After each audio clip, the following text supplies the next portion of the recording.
Oke, halo semua. Kita mau bahas nih tentang Henokh, cerita Henokh, salah satu tokoh di Alkitab. Ini seri keempat dari Injil Permulaan tentang kedatangan Tuhan yang kedua. Di sini kita akan lihat bahwa upah surga itu pernah nyata, pernah terjadi, dan akan dinyatakan kembali. Jadi upah itu nyata ya. Kita lanjut. Dari sejak Adam jatuh, sejak Adam berdosa, ada satu hal yang dinanti-nantikan sama seluruh anak-anaknya Adam dan Hawa, yaitu kedatangan Tuhan Yesus. Ketika Tuhan Yesus datang, sangkakala akan berbunyi, dan dia akan memanggil orang-orang yang mati. Semua orang yang mengasihi dia akan mendengar suara dia dan bangun dan keluar dari kubur-kubur mereka. Ini ya gambar-gambarnya ya, sejak Adam jatuh, lalu gambar kedua, orang-orang bergugur-guguran, banyak kematian yang diakibatkan oleh dosa. Kedatangan Kristus merupakan suatu hal yang dinanti-nantikan. Di sana, kita akan temukan bahwa akan ada kebangkitan. Di 1 Korintus 15 ayat 52 dikatakan, sebab nafiri akan berbunyi, dan orang-orang mati akan dibangkitkan dalam keadaan yang tidak dapat binasa lagi. Dan kita semua akan diubahkan. Di Yohanes 5 ayat 28 dan 29, sebab saatnya akan tiba bahwa semua orang yang di dalam kuburan akan mendengar suaranya dan akan keluar dan bangkit. Nah, di saat itu, setelah semua pada bangkit, akhirnya kita berkumpul. Dan ia akan menyeruh keluar malaikat-malaikatnya dengan meniup sangkakala yang dahsyat, bunyinya, dan mereka akan mengumpulkan orang-orang pilihannya dari keempat penjuru dunia, dari ujung langit yang satu ke ujung langit yang lain. Dari seluruh dunia, 4 mata angin, dari langit sana, semua dikumpul-kumpulin. Di 1 Tesalonika 4 ayat 17 dan 18, sebab pada waktu tanda diberi, yaitu pada waktu penghulu malaikat berseru dengan sangkakala Allah berbunyi, maka Tuhan sendiri akan turun dari surga, dan mereka yang mati di dalam Kristus akan terlebih dahulu bangkit. Jadi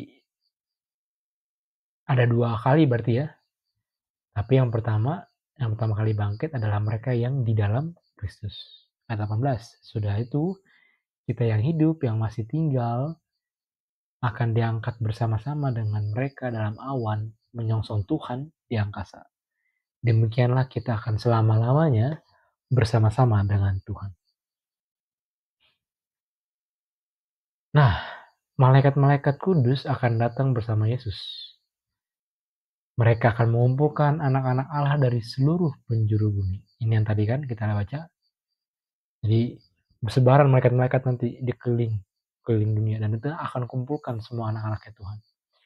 Lalu mereka akan diangkat ke atas bertemu Tuhan Yesus di udara. Jadi Tuhan Yesus pada saat nanti kedatangan kedua, dia nggak menyentuh tanahnya dunia ini. Dia hanya akan berdiam di udara. Lalu orang-orang yang sudah bangkit, yang mati di dalam Kristus, akan mendekat kepada Kristus, di mana Kristus ada di udara. Dan setelah mereka mendekat kepada Kristus, datang kepada Kristus, bertemu dengan Kristus, mereka akan dibawa bersama dengan Kristus ke Yerusalem baru, kota Tuhan yang amat indah. Inilah yang menjadi tujuan umat Allah menunggu selama ini. Ini yang mereka nanti-nantikan selama ini, sejak dari Adam jatuh hingga sekarang ini. Siapa aja sih yang pernah percaya sama kedatangan Yesus kedua kali? Apakah tokoh Alkitab ada nggak sih yang percaya? Kita lihat ya. Ternyata ada satu orang yang namanya Henokh. Henokh memberitahu orang-orang pada zamannya bahwa Tuhan akan datang. Dan ketika Tuhan datang, dia akan menyelamatkan yang baik dan akan memberikan upah penghukuman bagi yang jahat. Ini kita temukan di Yudas 1 ayat 14. Karena Henokh percaya akan kedatangan Tuhan Yesus yang kedua kali ini, dia menjalani suatu kehidupan yang murni dan suci. Dia berjalan dengan Allah dan melakukan hal-hal yang menyenangkan hatinya. Kita bisa lihat itu di Kejadian 5 ayat 22 dan Ibrani 5 ayat 11. Di situ dibilang, dan Henokh hidup bergaul dengan Tuhan. Dan Ibrani 5 ayat 11, Henokh ia memperoleh kesaksian bahwa ia berkenan kepada Tuhan. Jadi setelah Henokh percaya akan kedatangan Yesus kedua kali, karena kepercayaan itulah yang membuat dia memiliki suatu kehidupan yang kudus, suci, memiliki kehidupan yang bergaul dengan Tuhan dan berkenan di hadapan Tuhan. Allah tidak membiarkan Henokh mati dan masuk ke dalam kubur. Dia membawanya ke surga tanpa melalui kematian. Sama seperti dia akan membawa mereka juga yang berjaga-jaga untuk dia ketika dia datang. Jadi nanti pada saat Tuhan Yesus datang, akan ada orang-orang yang juga tetap hidup. Nah, Henokh mirip seperti itu. Yaitu dia tanpa kematian datang kepada Tuhan. Dan ini kita lihat bahwa bukti Henokh naik surga ditemukan di Genesis 5 ayat 24. Ini bicara tentang Henokh. Henokh ia telah diangkat oleh Allah. Di Ibrani 11 ayat 5 dikatakan, karena iman, Henokh terangkat supaya ia tidak mengalami kematian dan ia tidak ditemukan karena Allah telah mengangkatnya.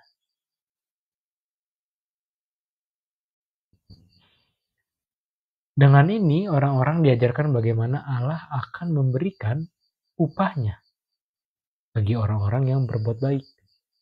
Karena mereka melihat, oh ya, nanti Tuhan Yesus datang, saya akan mendapatkan suatu upah.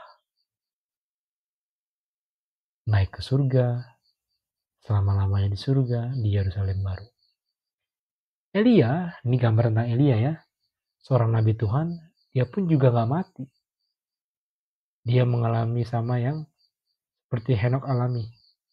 Namun di sini dia lebih bisa didetailkan ceritanya dengan mengetahui bahwa dia diangkat ke surga dengan kereta api. Gimana sih perjalanan Elia?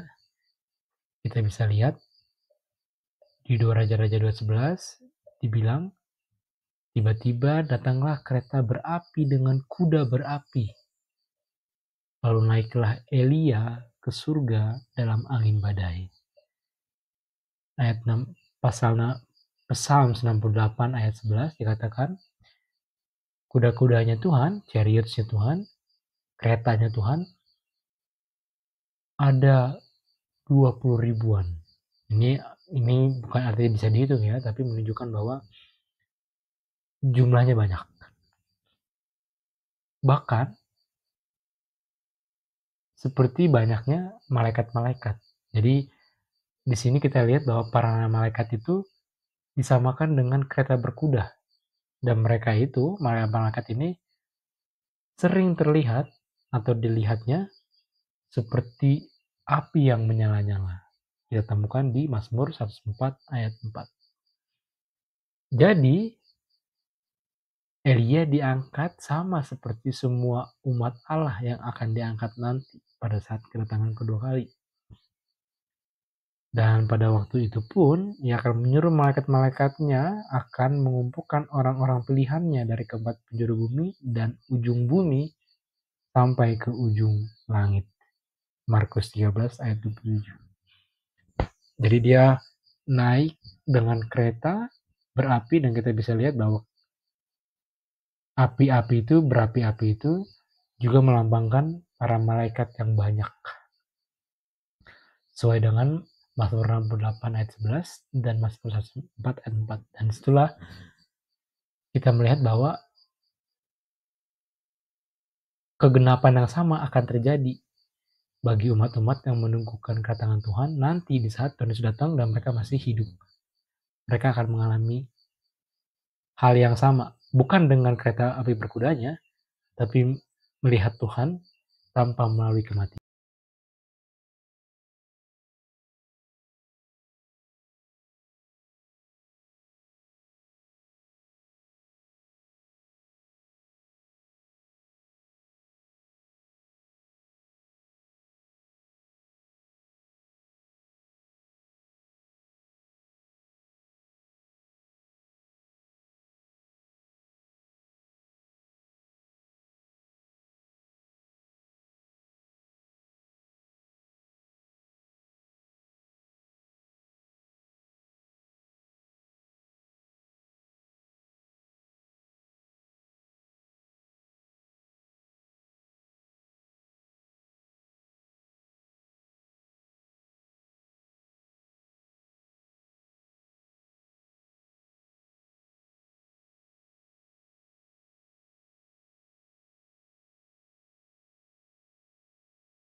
Terima kasih untuk mendengar pelajaran ini. Biarlah kita percaya akan kedatangan Kristus, bukan karena masih ada keraguan, tapi karena jelas ada orang-orang saleh yang telah Tuhan angkat, menyatakan bahwa Tuhan memang memenuhi dia punya upah bagi orang-orang yang percaya akan kedatangan Tuhan dan mengungkapkan kepercayaannya, terungkap kepercayaannya dalam kehidupan yang saleh, yang berkenan bagi Tuhan, hingga akhirnya mereka diangkat hidup-hidup dan hidup untuk selama-lamanya di Yerusalem baru. Itulah seri kita keempat dari Injil Permulaan. Terima kasih.